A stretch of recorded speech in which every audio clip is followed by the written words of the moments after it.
ప్రియమైన దేవుని పిల్లలారా, ప్రభువైన యేసుక్రీస్తు వారి పేరట మీ అందరికీ వందనాలు. ప్రభు పేరట మీ అందరికీ శుభములు, దీవెనలు కలుగును గాక. ఈ ఉదయకాలం పరిశుద్ధ గ్రంథము నుండి దేవుని వాక్యాన్ని చదువుకుందాము. యెషయా గ్రంథము 41వ అధ్యాయము 10వ వచనాన్ని చదువుతున్నాను. నేను నీకు సహాయం చేయువాడను నేనే. దేవుడు తన మాటలు మనందరి కొరకు దీవించునుగాక. ఆమేన్. ప్రియమైన దేవుని పిల్లలారా, మనం చేయవలసిన పనికి కావలసిన శక్తిని దేవుడు మనకిస్తాడు.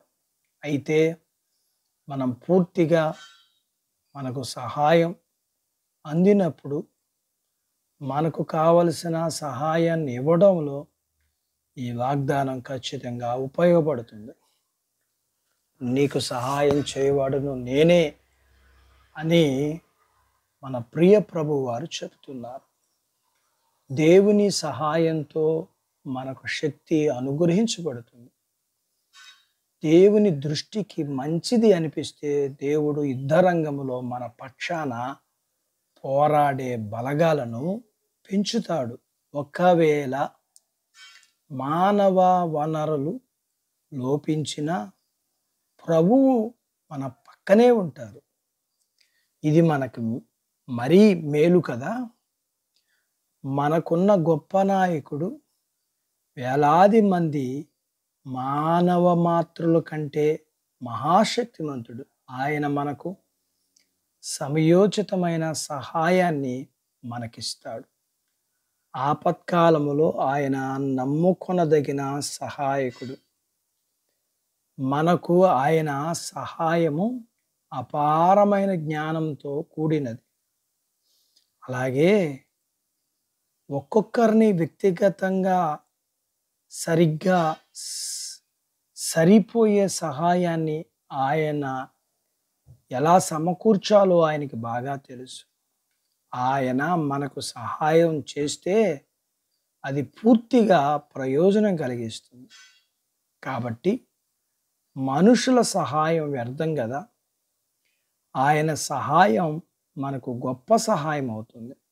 ఎందుకంటే ఆయన మన భారాలు మోసేవాడు, మన అవసరాలు తీర్చేవాడు.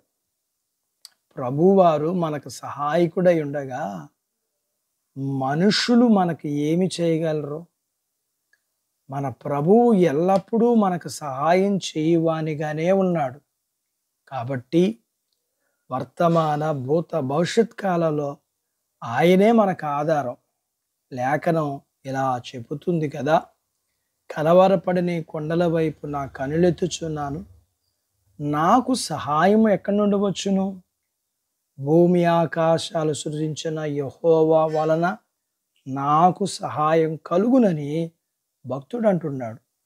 దేవా, నీవే నా సహాయం అనేది మన ప్రార్థన అయి ఉండాలి. అది మన నిరీక్షణ అయి ఉండాలి.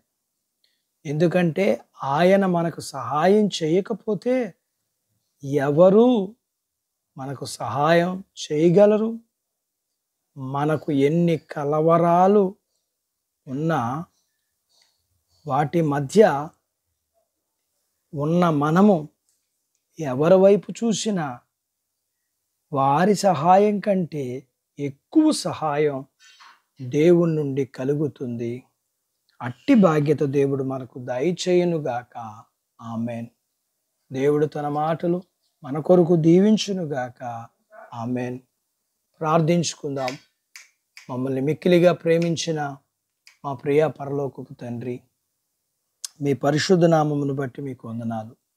ఈ ఉదయకాలం మీ పాదాల దగ్గర మీ లేఖనాన్ని మేము నేర్చుకోవడానికి సహాయము మీ దగ్గర నుంచే మాకు లభిస్తుందని ఆయన మీ పాదాల దగ్గర మీ లేఖనాన్ని బట్టి ఈ లోకములో మేము కలిగి ఉన్న పరిస్థితులన్నిటి దగ్గర మీరు సహాయం చేస్తేనే మేము మేలు పొందగలుగుతాం. అలాగా మీరు సహాయం చేస్తూ వచ్చారు. ఈ సమయంలో వాక్యమైన మీ పిల్లలు మీ వైపు చూసి సహాయం పొందుకునే హృదయం మీ పిల్లలకి మీరు దయచేయండి. మీ పిల్లలను కలిగినంతటిని దీవించండి. చిన్న బిడ్డలను, యవనస్తులను, వృద్ధులను, స్త్రీ పురుషులను దీవించండి. వారి చదువులు, ఆరోగ్యాలు, ఉద్యోగాలు, పొలాలు, పశువులను మీరు దీవించండి.